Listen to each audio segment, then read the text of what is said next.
Қайырлы күн, құрметті оқушылар. Менің есімім Омарова Шахмарал Ахметжанқызы. Нұр-Сұлтан қаласы Әлихан Бөкейхан атындағы номер 76 мектеп лицейінің математика пәні мұғалімімін. Бүгінгі қарастыратын біздің тақырыбымыз функцияның өсу және кему белгілері. Қандай функцияны өспелі деп атайды? Y-тен fx функциясы өспелі деп аталады, егер кез келген x1 және x2 сандары үшін x1 кіші x2 болғанда fx1 кіші fx2 теңсіздігі орындалса. Немесе аргументтің үлкен мәніне функцияның үлкен мәні сәйкес келсе, функция өспелі функция деп аталады. Қандай функция кемімелі функция деп аталады?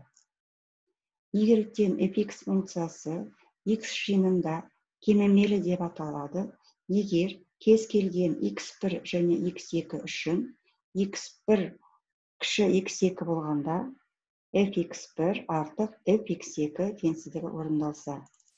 Немесе функция кемиді, егер аргументтің үлкен мәніне функцияның кіші мәні сәйкес келсе.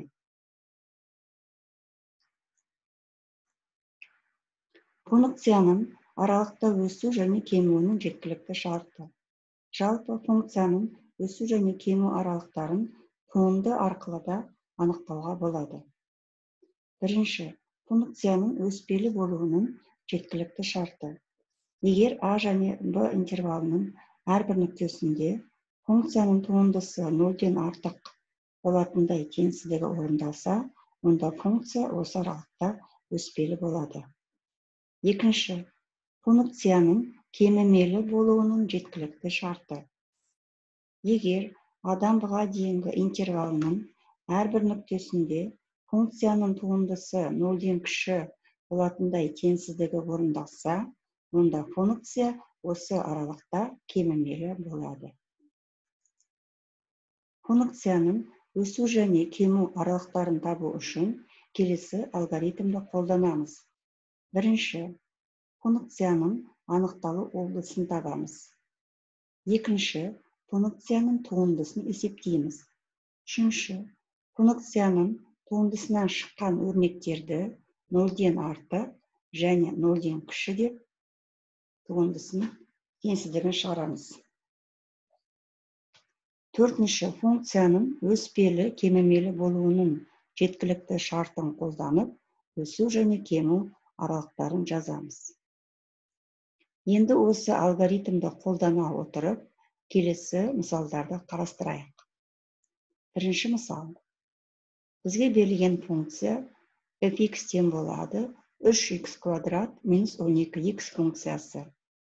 Осы функцияның өсу және кему аралықтарын табу қажет.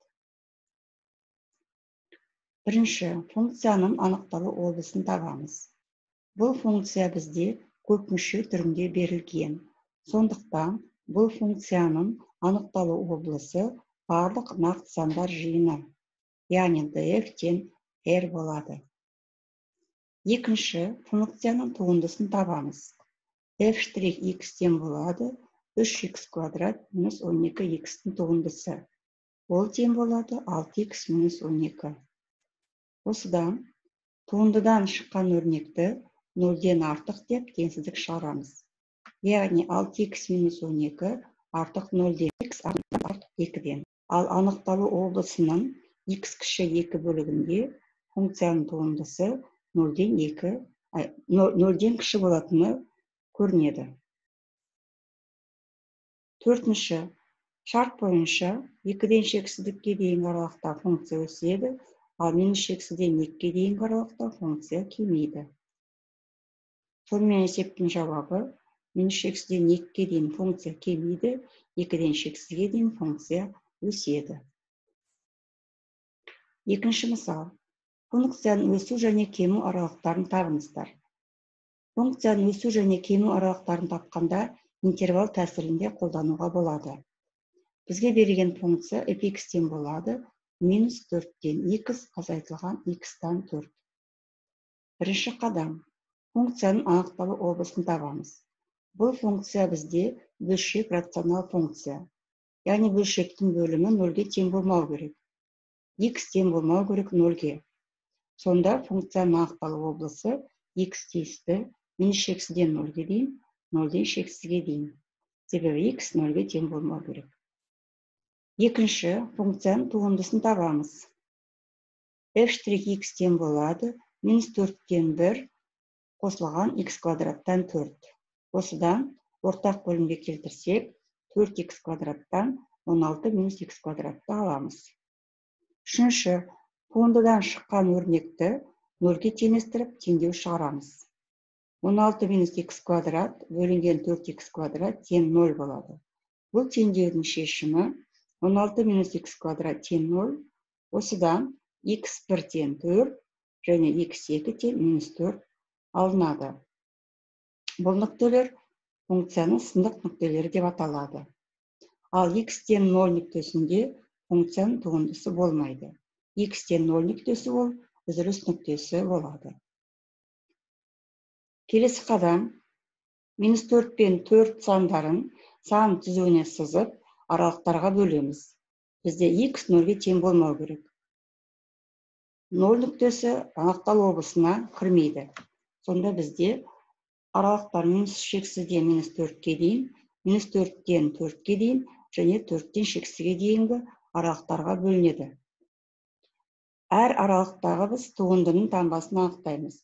Ол үшін оң жақтағы шеткі аралықтан 4-тен шексізге дейінгі аралықтан бір санды алып, туындыға қойып, туындының таңбасын анықтаймыз. Сонда туындының таңбасы теріс болады. Олай болса, келесі аралықтарда туындының таңбасы интервал тәсілі бойынша ауысады. Плюс және минус. Сонымен, минус шексізден минус 4-ке дейінгі аралықта бізде функция кемейді.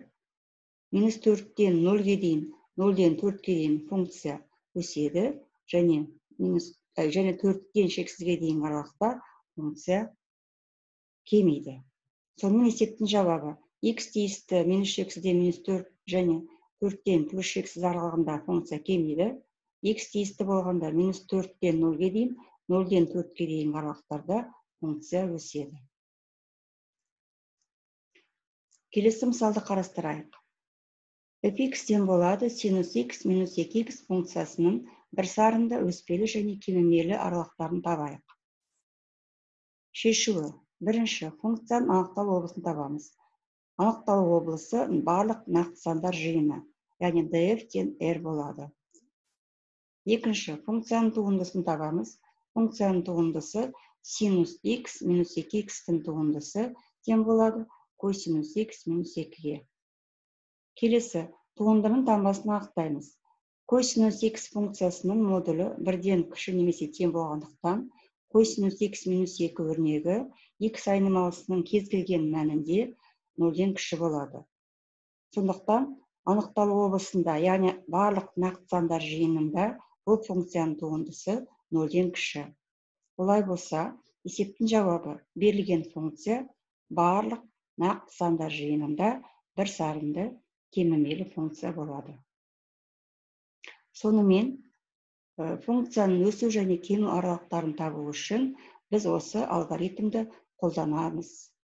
Яғни, бірінші функцияның анықталу облысын табамыз, екінші функцияның туындысын табамыз, үшінші туындының шыққан өрнекті 0-ден артық немесе тең деп теңестіріп шығарамыз, төртінші функцияның өсу және кему аралықтарын анықтаймыз. Сабағымыз аяқталды. Сау болыңыздар.